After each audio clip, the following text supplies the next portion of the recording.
म चाहिँ अहिले सागबारीमा छु है। साग टिप्दैछु, यो तोरीको साग। आफा घाम लागिरहेछ पुरा।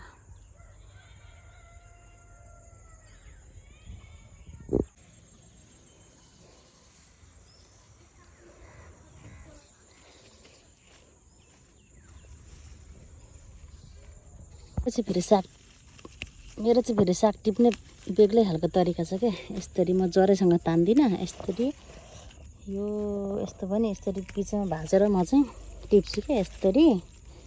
अनि यसरी टिप्छु, भरे केलाउनलाई पनि सजिलो हुन्छ हैन।